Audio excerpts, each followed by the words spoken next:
ചില കാറുകളിൽ ഹെഡ്ലൈറ്റിനുള്ളിൽ 2 ബൾബ് കാണുന്നു, ചില കാറുകളിൽ 1 ബൾബ് കാണുന്നു. സാധാരണ നമുക്ക് തോന്നാവുന്ന ഒരു ചോദ്യമാണ്. ഇതിൻ്റെ ഉത്തരം നമസ്കാരം, welcome to Arsenal Car Customs. പലപ്പോഴും ആളുകൾ ചോദിക്കുന്ന ഒരു ചോദ്യമുണ്ട്. അതായത് ചില കാറുകളിൽ ഹെഡ്ലൈറ്റിനുള്ളിൽ 2 ബൾബ് കാണുന്നു, ചില കാറുകളിൽ 1 ബൾബ് കാണുന്നു. സാധാരണ നമുക്ക് തോന്നാവുന്ന ഒരു ചോദ്യമാണ്. ഇതിൻ്റെ ഉത്തരം പലർക്കും അറിയാം. പണ്ടത്തെ കാലത്തെ വണ്ടി, പഴയ വണ്ടികൾ അല്ലെങ്കിൽ ഇപ്പം തന്നെയുള്ള നമ്മുടെ കുറച്ചുകൂടെ എൻട്രി ലെവൽ കാറുകളൊക്കെ വരുന്നത് കൂടുതലും സിംഗിൾ ബൾബായിരിക്കും. നമ്മളതിന് നോർമലി H4 എന്ന് പറയും, അല്ലെങ്കിൽ H19 വരുന്നുണ്ട്. ഇപ്പോൾ ഈ H4 ബൾബ് എന്ന് പറഞ്ഞാൽ അതൊരു ഡ്യുവൽ ഫിലമെൻ്റ് ആണ്.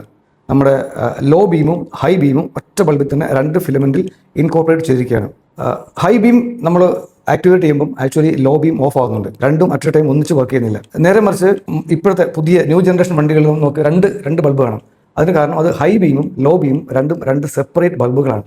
ഫോർ എക്സാമ്പിൾ, ഞാനൊരു എക്സാമ്പിൾ പറയാം. ചില വണ്ടികളിൽ ഇപ്പോൾ ലോ ബീം എന്ന് പറഞ്ഞാൽ H7 ആയിരിക്കും, ചിലപ്പോൾ ലോ ബീം H7 ആയിരിക്കും, ഹൈ ബീം HB3 ആയിരിക്കും. ചില വണ്ടികളിൽ ഇപ്പോൾ ഫോർ എക്സാമ്പിൾ നിങ്ങൾക്ക് എല്ലാവർക്കും പരിചയമുള്ള ടാറ്റ നെക്സണിൽ ഇപ്പോൾ ലോ ബീമും ഹൈ ബീമും H7 ആണ്.